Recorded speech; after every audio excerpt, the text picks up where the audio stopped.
Let's go! Oh my goodness, LSU's about to lose a transcendent defensive talent that is right in their fingertips.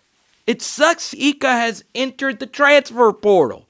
Kidding, but that actually does suck. He was a really good nose tackle for LSU. And they're not stopping the run either. Anyway, this video is not about Ika, it's about Sage Flash Ryan. Oh no. Flash? Really?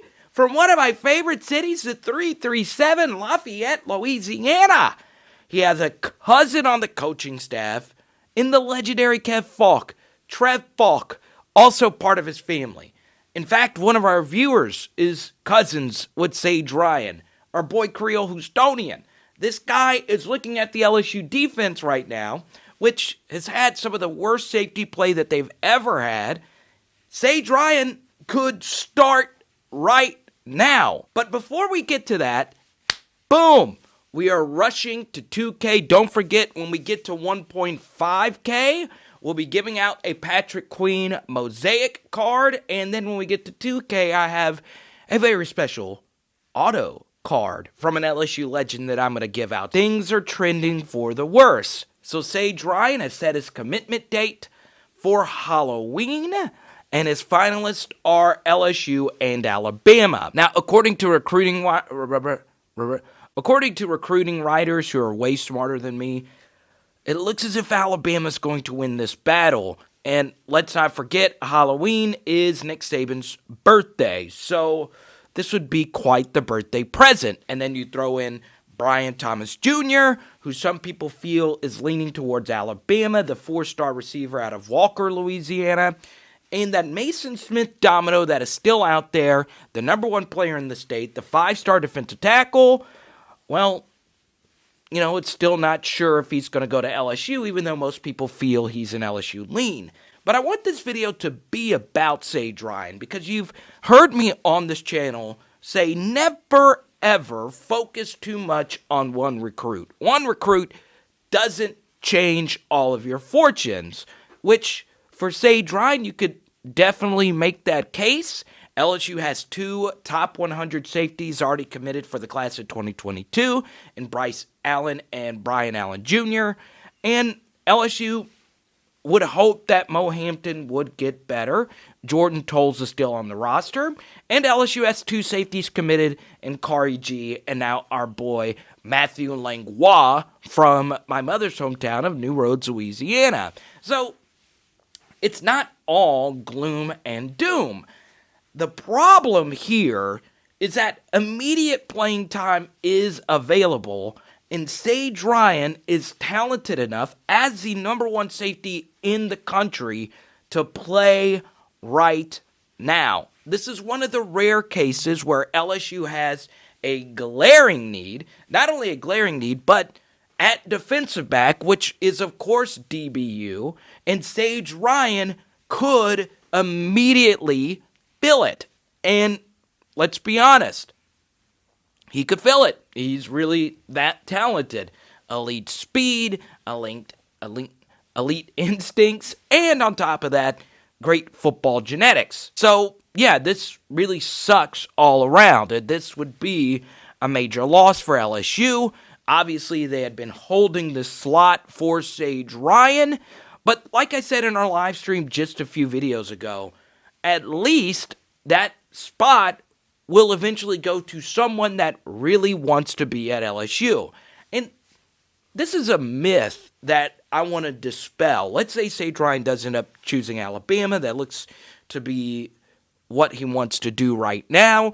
A lot of you on the live stream called him a sellout. A guy that, you know, is selling out Louisiana. He's a kid that is doing the anti-Louisiana thing. How can a kid who grew up in Louisiana with LSU links throughout their family choose to go elsewhere? He is betraying us. And my response to that is, no, he's not betraying you. He's making the best decision that is for himself.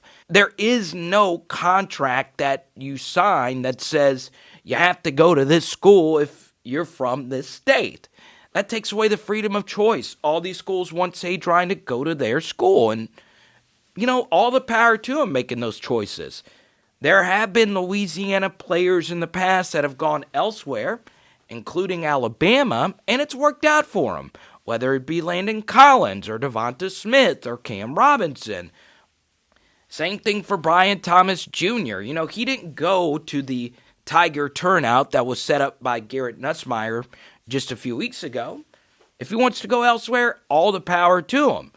And like I said, the benefit is that the slots that LSU is leaving open for these two recruits and for whoever, those slots could go to a kid that really wants to be at LSU.